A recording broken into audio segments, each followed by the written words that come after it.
James Barús.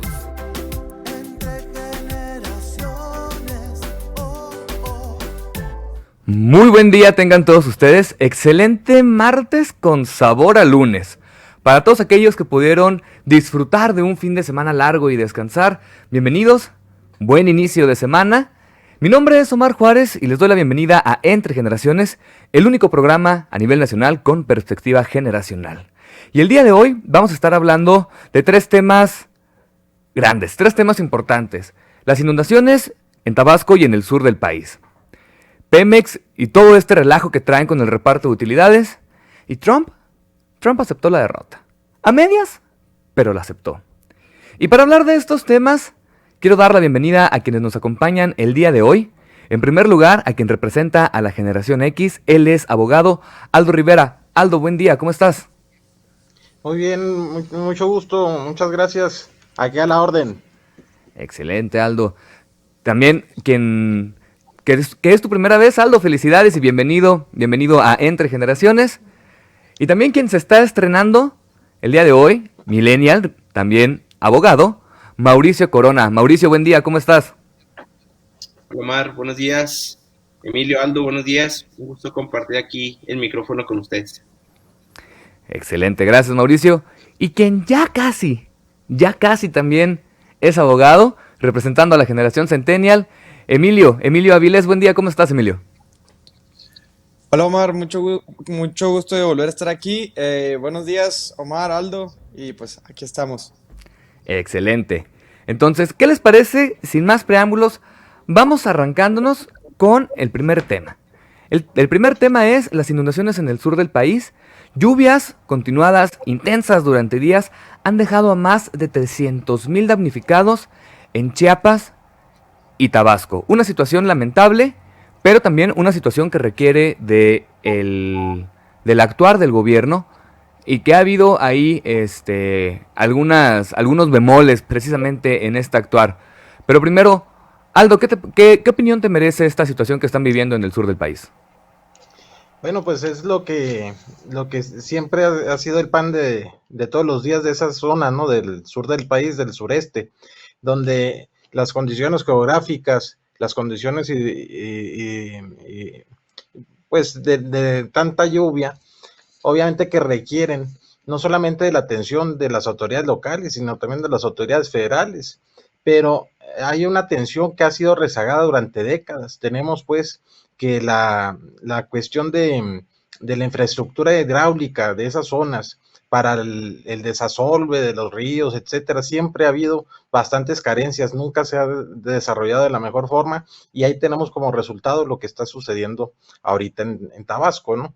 Donde ese rezago que ha habido por décadas, pues ahorita está cobrando pues más costo económico y desgraciadamente pocas vidas que ya se ha llevado estas inundaciones, ¿no?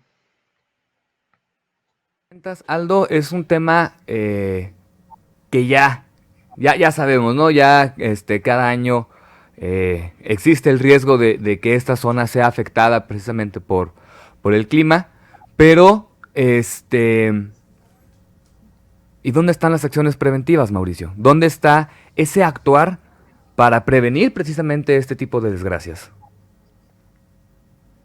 Claro, Omar, pues como comentábamos, sí es una situación pues, terrible para los estados del sur, para Tabasco, para Chiapas, que como comentaban, no es un problema de ahora, ¿verdad? Por las lluvias fuertes, por el tema del huracán, sino que ha venido lastimando desde hace años, que es un problema que sucede año tras año y ahora con las lluvias tan intensas, pues como es una superficie llana, inmediatamente pues es propenso a inundarse.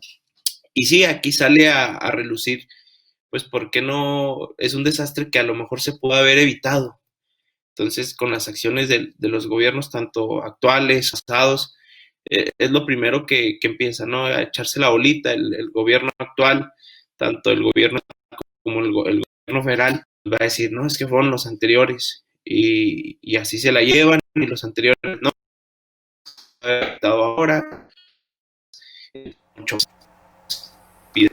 Yo creo que ahorita va a no ver la culpa, sino ver cómo reaccionar, cómo, cómo actuar de una manera rápida. Y precisamente hablando de la reacción, digo, de cómo tapar el pozo, ha habido ahí ciertos inconvenientes.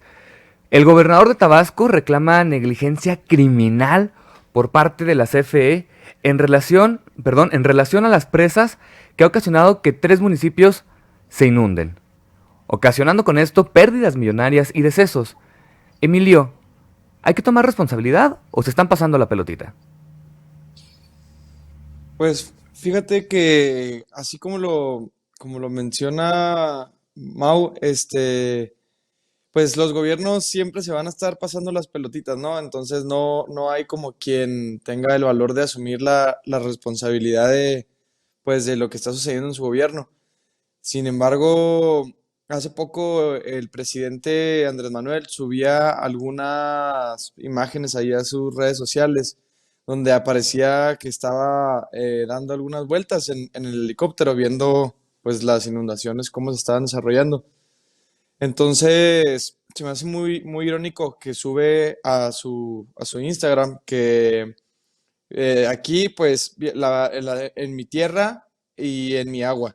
Entonces, aparte en el video menciona que él tomó la decisión o que él fue parte de la toma de decisiones de inundar uno pues, de los asentamientos indígenas de ahí de Tabasco. Pues con esto protegiendo a la capital. Entonces, con respecto a tu pregunta, esa responsabilidad tiene que ser siempre una responsabilidad social más allá que solo política, porque el presidente, pues con una moral quizá, no sé, un poco tergiversada, puede llegar a pensar que a lo mejor los que viven, las personas que viven en la capital, tienen mayor importancia pues, que la vida de los indígenas en Tabasco. Entonces, pues ahí es donde nace como una duda de, pues, ¿cuánto vale una vida, no? La compuerta que estaban desarrollando nunca se terminó nunca se terminó la obra, se le ha invertido un montón de lana y nunca termina de hacerse nada. Y luego, pues el presidente vuelve a eliminar, mejor dicho, el presidente elimina el Fonden y sabiendo que su tierra es muy común que se inunde, se estima que cada 10 años aproximadamente, entonces, pues ¿dónde queda esa responsabilidad política y social del presidente, ¿no? Los pobres han sido los más afectados en esta situación. No son palabras mías, son palabras del presidente Andrés Manuel López Obrador, quien, en relación a lo que acaba de comentar Emilio, dijo que fue una situación difícil, que la decisión de evitar la inundación en Villahermosa y precisamente como lo apuntaba Emilio, encauzarla hacia comunidades más chicas, fue un tema de optar entre inconvenientes. Aldo. Bueno, no solamente está esta cuestión de los municipios que se optó pues por encauzar el agua de la presa Peñitas, sino que también hay otras medidas que está tomando la actual administración. Por ejemplo, el presidente ya anunció desde el sábado la creación, que se estaba inclusive trabajando antes de las inundaciones, con la creación de la Comisión del Río Grijalva. Esta comisión es precisamente para poder tener una mayor coordinación en el manejo de las 4 grandes presas que están en ese río, que es la presa de Angostura, que es la presa válgame, la presa de Malpaso, la de Peñitas y la de, se me está yendo, ¿cómo? Válgame, se me está yendo el nombre de esta, y la de Xocoacén. De estas 4 mencionadas, las 3 están en el estado de Chiapas y únicamente la de Peñitas está en el estado de Tabasco. Cuando se opta por estos municipios que se que se encaucen las aguas es precisamente para evitar mayores tragedias en lo que es Villahermosa, no es para evitar inundar Villahermosa. Villahermosa de todas formas iba a tener bastante agua ahí en la ciudad. Hay algunas colonias que han estado asentadas ahí de manera irregular, que se les ha dado servicios y todo, pero que han estado asentadas de manera irregular, y es una lógica que se ha manejado durante administraciones pasadas y que inclusive aquí en Chihuahua lo hemos padecido, ¿no? Aquí en la ciudad de Chihuahua, por ejemplo, para tomar una comparativa con lo que es Villahermosa, la ciudad de Chihuahua desde los años 80 para acá ha crecido 7 veces su mancha urbana, pero tan solo ha crecido 2 veces su población. Igual en Villahermosa se les ha dado, se han desarrollado asentamientos irregulares y se ha premiado desde la administración lo que es la especulación inmobiliaria, como lo está pasando aquí en nuestra ciudad. Y de eso tenemos que tener cuidado, porque los desastres naturales no solamente se dan en el sureste del país, también se dan aquí en el norte. No olvidemos que aquí también se dio una tromba en el año de 1990. La famosísima tromba del 90. Y es muy cierto, los desastres naturales se dan en todos lados y es algo que la verdad es que no podemos prevenir. Pero, y ahorita lo mencionaban bien y antes de irnos a corte, ¿cómo hacer frente a estas adversidades sin el Fonden? Un día estamos bien, al día siguiente la naturaleza reclama lo que es suyo y suelta toneladas de agua en las ciudades.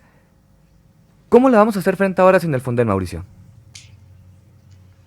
Yo creo que lo importante es, uno, la hermandad entre mexicanos, la solidaridad entre los estados vecinos, entre todos los demás estados de México. Yo creo que eso va a ser lo más importante para ayudar a la gente que ha sufrido por estas inundaciones, que los han tenido que desalojar y que prácticamente se han quedado sin nada, ¿verdad? Sin un sustento, sin su casa, sin un techo donde vivir. Entonces aquí es donde debemos demostrar nosotros como mexicanos, que lo hemos visto a través de todas las adversidades que ha tenido el país, o estos desastres naturales como el terremoto de hace unos años. Yo creo que aquí es donde debemos de apoyar a esta gente, apoyarnos entre mexicanos. Y también ahorita comentaste el tema de cómo se puede salir de estas crisis. Lo más importante es una comunicación efectiva y de trabajo, una coordinación entre las dependencias gubernamentales.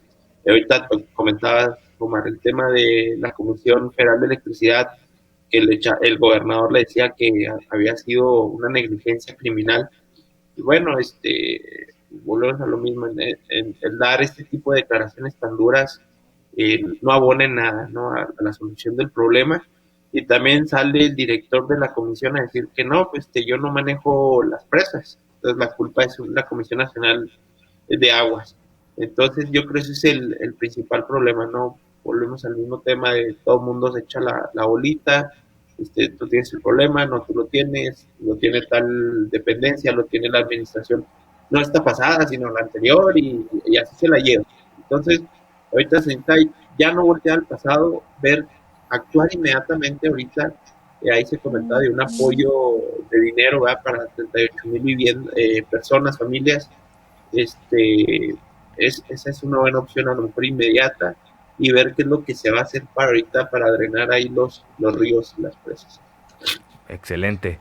Vamos a corte comercial y regresamos para hablar sobre el reparto de utilidades en Pemex. Estás entre generaciones.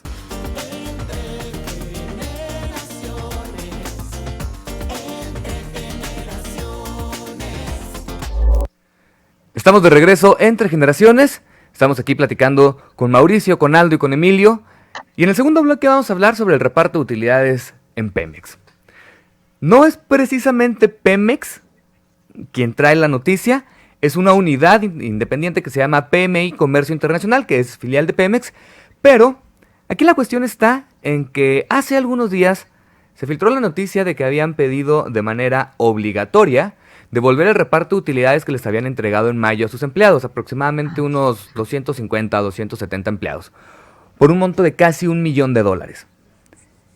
En días recientes, unos días después, se echaron para atrás y dijeron que no es obligatorio, pero que es un acto voluntario.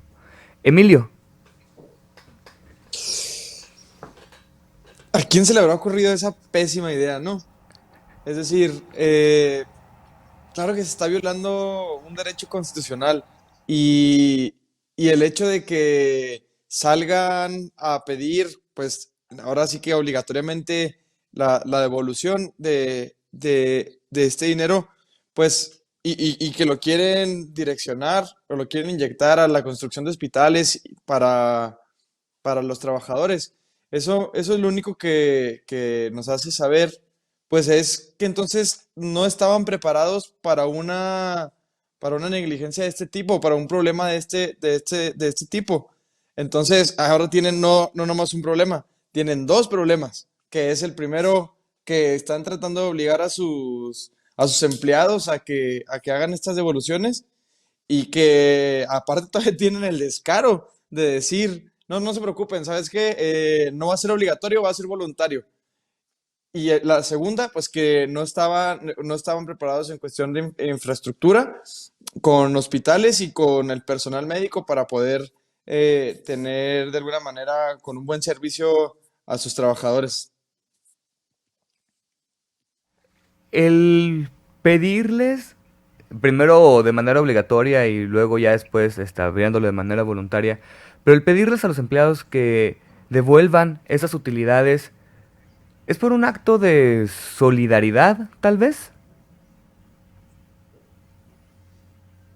Pues yo creo que sí, debe ser un acto de solidaridad, pero deben ellos tener mínimo un plan un plan B en caso de que llegue a suceder algún problema como este, ¿no crees, Mar? Es decir, ni modo que no tengan los recursos para llevar a cabo alguna solución de este tipo que garantice un servicio médico de calidad para los trabajadores. Aldo, Pemex es de las empresas en el mundo que más decesos por coronavirus tiene.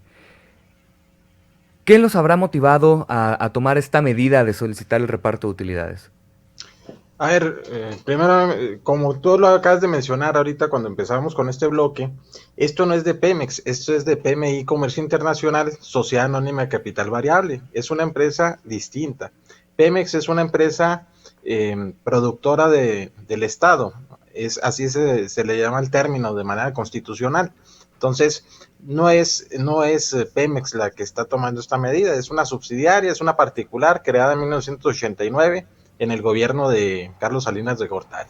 Ahora, el tomar ese tipo de medidas, pues es una medida muy tonta, como bien lo acaba de mencionar ahorita el compañero, puesto que de manera constitucional está reconocido este derecho en el artículo 123, apartado A, si la fracción novena es la que nos habla de la participación de los trabajadores en las utilidades de las empresas.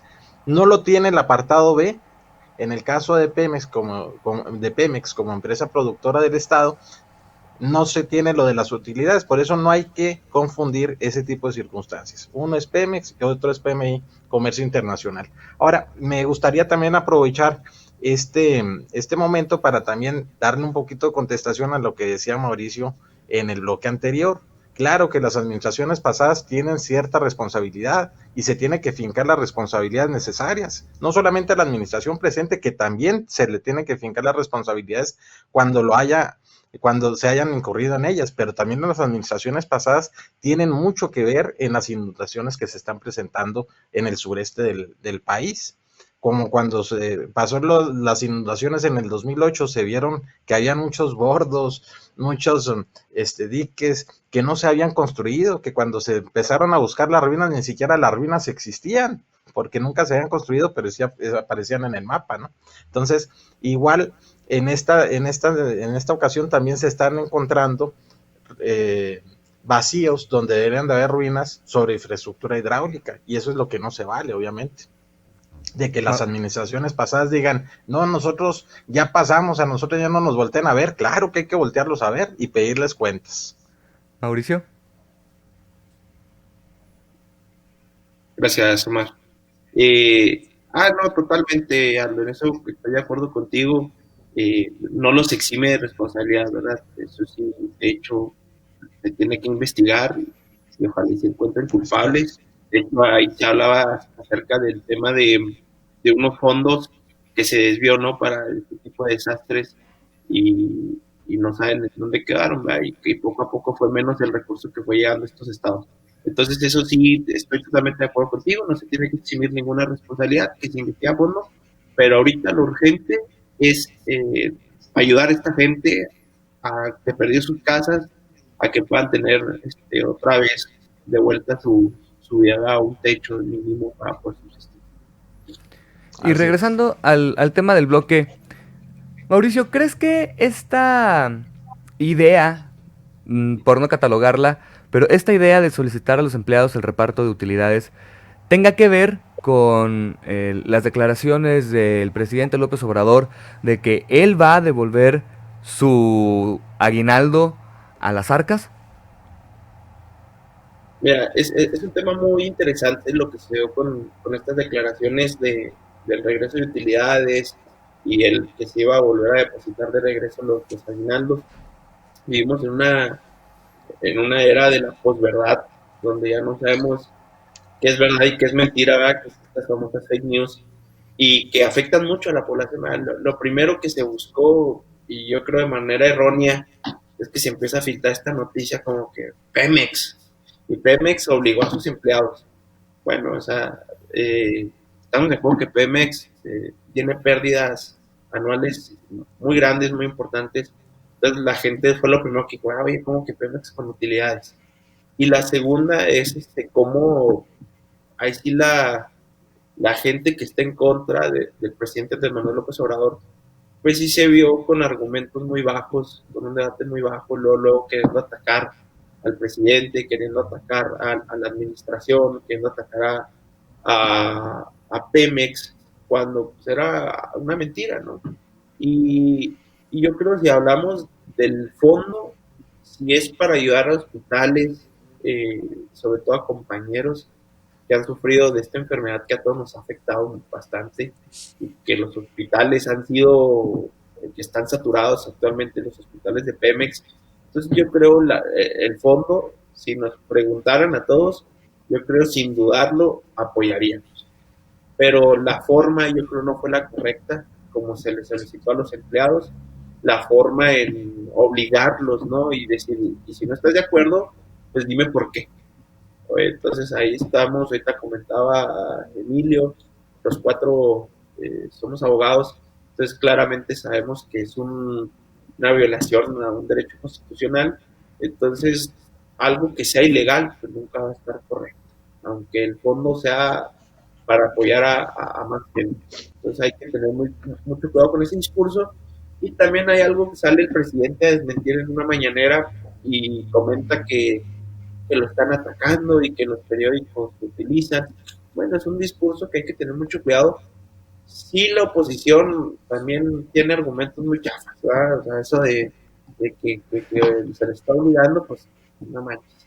Pero también el presidente no se puede estar haciendo siempre la víctima, no siempre puede estar señalando y es que tú y tú me quieren opacar, tú nomás la traen contra mí, y que el Reforma y que el Universal.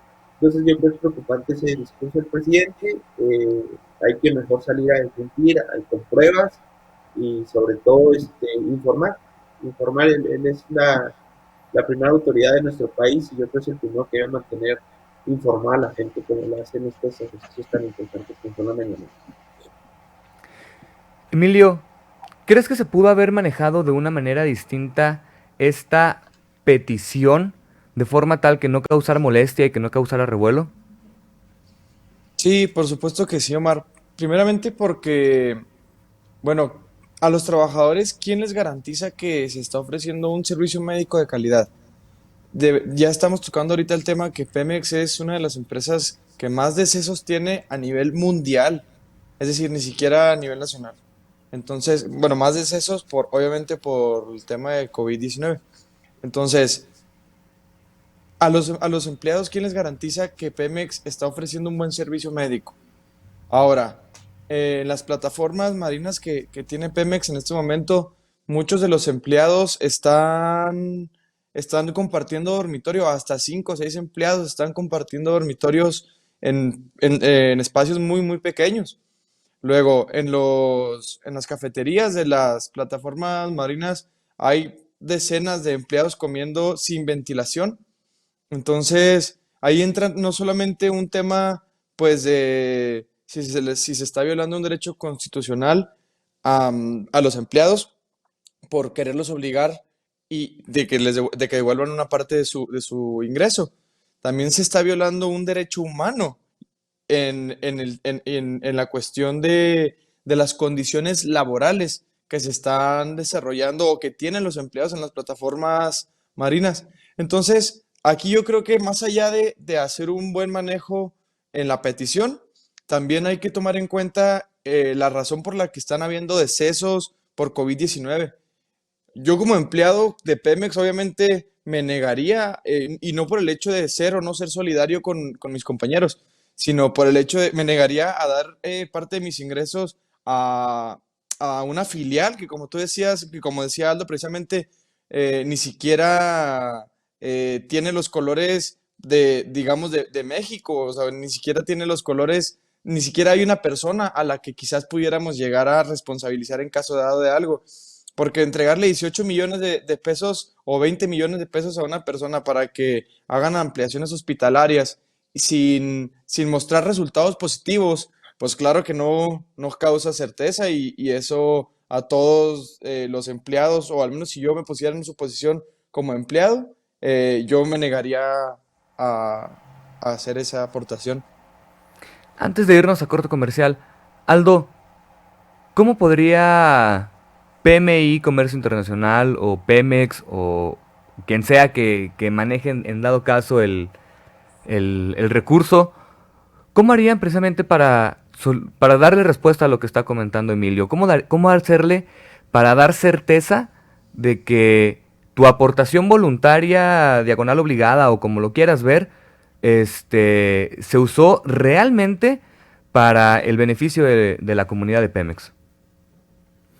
Es que para empezar, pues obviamente se tiene que mencionar que es PMI, volvemos a lo mismo, es PMI Comercio Internacional, una sociedad anónima capital variable, la que está pidiendo el recurso a sus trabajadores.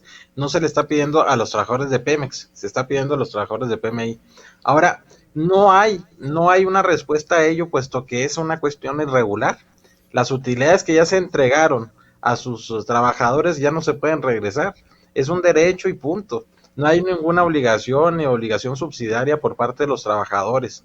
Si el patrón quiere darle mayores aportaciones a lo que es la seguridad social de sus trabajadores, que en este caso sería el seguro social, porque estaríamos hablando de una filial particular, privada, pues, entonces eso lo podría hacer a través de algún canal institucional, pero no se le estaría dando a los trabajadores de Pemex, que tiene su propio sistema de seguridad social, su propio sistema de salud. Tenemos lo que es el seguro social para los trabajadores de los particulares, el FOBISTE, que es para los trabajadores al servicio del Estado, que se les llama los dorados de Villa, porque a cada rato están matando a federales. Y tenemos también lo que es la seguridad social de Pemex. Entonces son tres, bueno, hablando del ámbito federal, ya ámbito local, pues tenemos una cuestión muy lógica, que tenemos pensiones y tenemos Ichisal, ¿no? Y los trabajadores del gobierno del estado están pagando pensiones y están recibiendo Ichisal. Que eso también, que nos explique qué está pasando aquí Corral, y que nos explique qué ha pasado desde el momento de Fernando Baeza, que es cuando se creó esta figura del Ichisal. Entonces, los trabajadores que den esa aportación voluntaria a su patrón, que sería esta empresa particular, pues ya el patrón tendría que ver a quién se lo da, si se lo da al Seguro Social o si se lo da al sistema de seguridad social de Pemex, ¿no?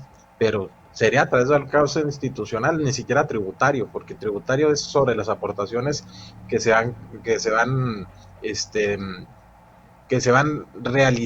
van acumulando mes con mes, vaya. Excelente. Muy bien, con esta reflexión vamos a corte comercial y regresamos para hablar de Donald Trump. Estás entre generaciones.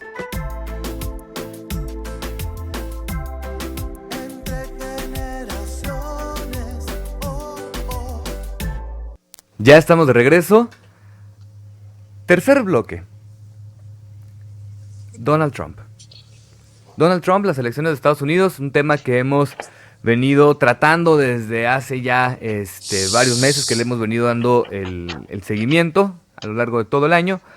Y precisamente el miércoles pasado hablamos de las elecciones, de el triunfo de Joe Biden, y Donald Trump pues estaba rejego, ¿no? Este fin de semana todos nos sorprendimos con un tweet donde Donald Trump comienza diciendo él ganó y termina diciendo que eran unas elecciones amañadas. Pero, ¿qué implicaciones tiene esto en el tema de la transición, Emilio? Mira, primero tenemos que entender que también pues estamos hablando de dos candidatos que han estado envueltos en una polémica internacional desde hace años, ¿no? Joe Biden, desde pues las acusaciones que le hacían sobre la pedofilia, y Donald Trump por su retórica y su personalidad, ¿no? Que es tan agresiva.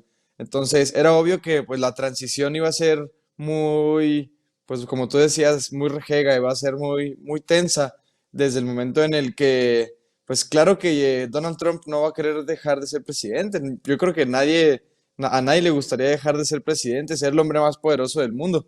Entonces, el hecho de que Biden llegue y le quite la silla, teniendo prácticamente Donald Trump poder absoluto ante las instituciones, pues significa que tiene la legitimidad del pueblo, ¿no? Entonces, y la confianza del pueblo.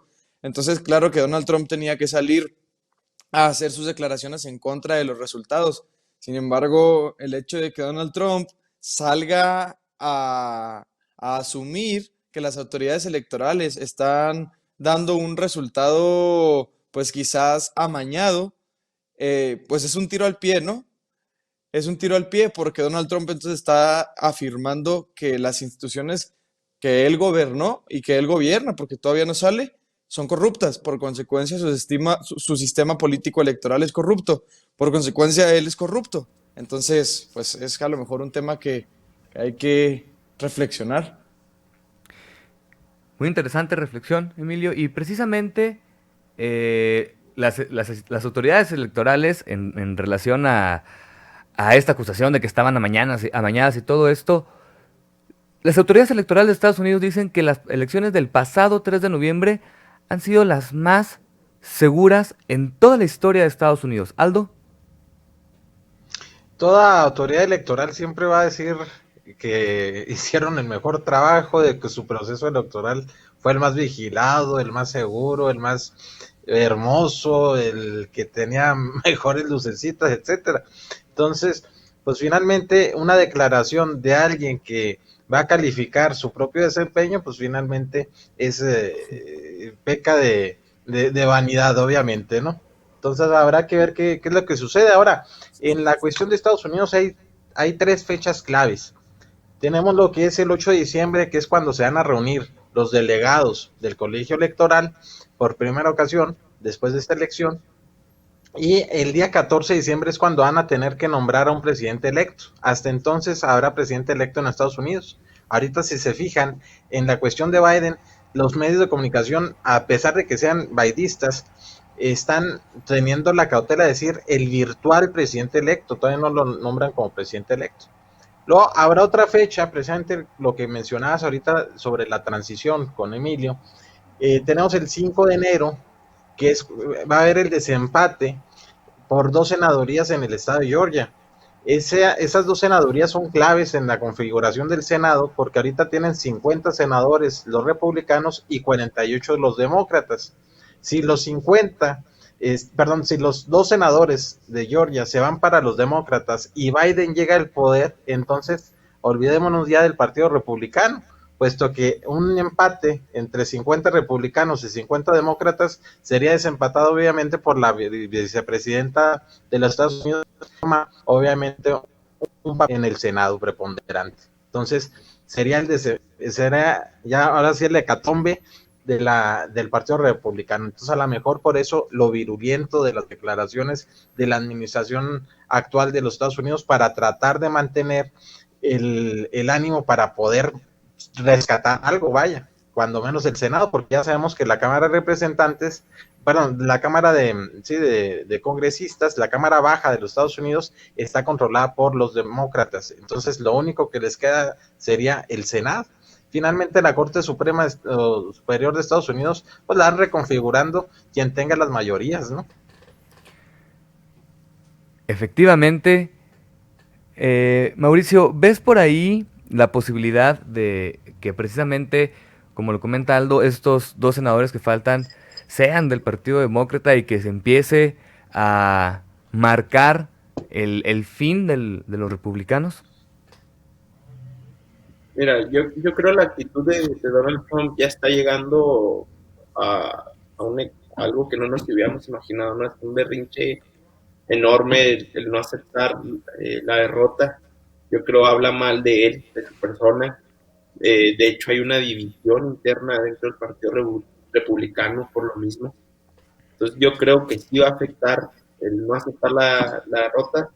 Y también es algo que no abona en nada a la democracia, el que diga que hay un fraude, como comentarlo, sí tiene razón, ¿verdad? O sea, todo el mundo va a decir que fue la elección más segura y que fue la mejor. Cada año dicen lo mismo. Entonces, pero también no hay pruebas contundentes de que haya sido un fraude.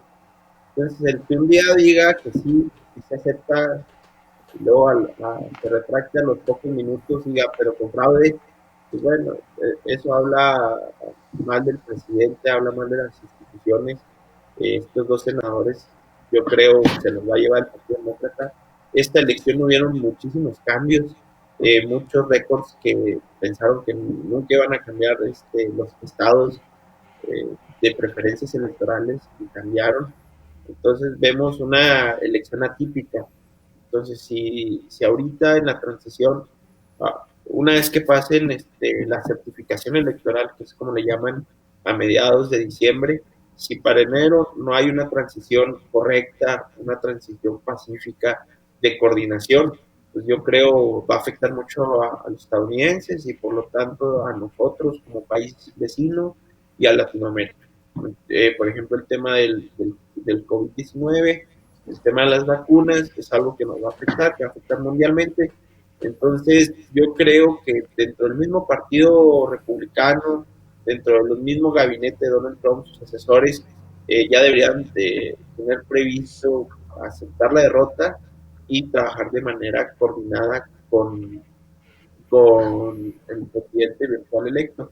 Y sí, o sea, puede ser un harakiri para el Partido Republicano, estas acusaciones de fraude, que pueden, a lo mejor no va a desaparecer, pero sí va a durar mucho en poder retomar el poder.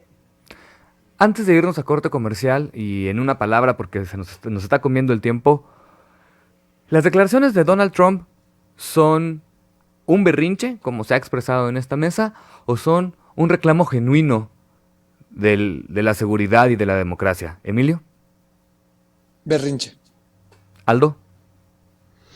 Es una postura política que trae él, obviamente. Excelente. ¿Mauricio? 5 de enero sería a lo mejor mi palabra.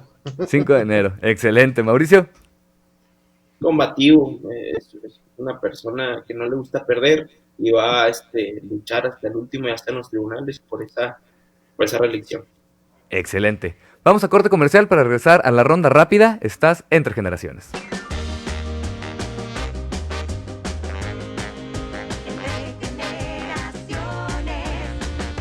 Ya estamos de regreso para la ronda rápida. Aldo, Mauricio, que es su primera vez, es muy sencillo. Yo les digo una palabra, 2 máximo según lo que estoy viendo aquí, y ustedes me van a contestar en una palabra lo primero que se les venga a la mente. ¿Sí? Ok. Muy bien. Excelente. Aldo, Pemex. Oportunidad de desarrollo. Mauricio, prioridades. Urgentes. Emilio, Donald Trump. Pragmático. Aldo, coronavirus. Reto, hay que vencerlo. Mauricio, Fonden. Desastre. Emilio, Tabasco. Problema del presidente. Aldo, desastres naturales. Pues incontrolables. Mauricio, Joe Biden. Presidente electo. Emilio, acciones preventivas. Necesarias. Aldo, solidaridad. Necesaria y urgente. Mauricio, recompensa.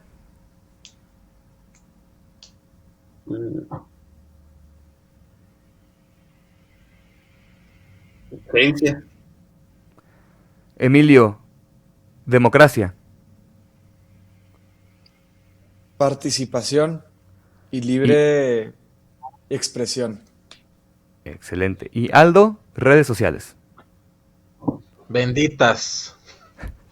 Excelente. Les quiero dar 30 segundos a cada uno para que hagan algún comentario, alguna reflexión, que nos inviten a buscar información, lo que ustedes gusten. Aldo. Bueno, pues primeramente quisiera agradecer este espacio. Se está yendo de volada precisamente con tan amenos compañeros de panelistas y con tan ameno conductor, ¿verdad? Entonces, hay estos temas que se tocaron el día de hoy, los veo muy necesarios. Lo que está pasando en Chiapas y en Tabasco, siempre hay que voltear a ver a cualquier estado de nuestra república cuando necesite la solidaridad de todos los mexicanos, ¿no? En la cuestión de Estados Unidos, pues obviamente que la doctrina Estrada nos invita a ser prudentes, sobre todo porque tenemos una frontera inmensa que no la tienen Alemania, que no la tienen otros países que ya han dado un reconocimiento pleno sobre la actual elección que todavía no se termina de calificar en los Estados Unidos. Entonces, hay que tener cierta prudencia. Tenemos, por ejemplo, en Estados Unidos, tanto paisanos en California como en Texas y que votan de un partido y de otro. Entonces, no podemos estar ahora sí que dando una calificación a uno sin que el otro se sienta ofendido. Entonces tenemos bastantes mexicanos allá que también es algo que debemos de cuidar, y debemos de cuidar también cómo poder seguir haciendo un desarrollo tecnológico que Estados Unidos hasta el momento nos ha estado frenando. Entonces el apartheid tecnológico en el que estamos es precisamente consecuencia de nuestros vecinos del norte, entonces hay que tener cierta prudencia. Excelente. Mauricio. Agradecerte, Omar, agradecerte por el espacio. Me gustó platicar aquí con Aldo, con Emilio, personas muy inteligentes y con puntos de vista muy interesantes. Y yo creo me quedo con la reflexión de investigar siempre. Hay que estudiar todo este tipo de temas relevantes, no caer en el tema de la posverdad y las fake news. Lo vimos con el tema del reparto de utilidades, de Pemex, el tema de las elecciones, donde alguien sale a decir que se gana con fraude cuando no hay pruebas. Entonces hay que invitar a tu auditorio, Mar, invitar a nuestros compañeros, a nuestros amigos, a seguir siempre investigando y siempre encontrar la verdad. Y si me permites hacer un comercial muy rapidito, Dale. tenemos un curso para emprendedores con aspectos fiscales y legales para todos los que les interese, a todos aquellos que tienen una idea de negocio, tienen un negocio en marcha y quieren formalizarse. Los invitamos ahí a través de redes sociales. Les dejo mi número de celular, 614-268-6016, y será al cabo la próxima semana. Excelente. Gracias. Emilio, 15 segundos para despedirnos. Rápido, gracias por tu invitación, gracias por su participación, Mauricio, Aldo, gracias a la audiencia que nos escucha. La participación y la libre expresión siempre es bien importante. Como dice Mauricio, siempre hay que investigar qué es verdad y qué es mentira. Muchas gracias por la invitación. Gracias, Emilio, gracias, Mauricio, gracias, Aldo, y gracias a ustedes que nos escuchan en el 102.5 de FM, que nos ven en redes sociales o que nos ven en Total Play. Recuerden Que mañana nos vemos a las 9 de la mañana completamente en vivo. Y también recuerden que a esta vida venimos a 3 cosas. A hacer amigos, a hacer historia, pero sobre todo, a ser felices. Nos vemos mañana.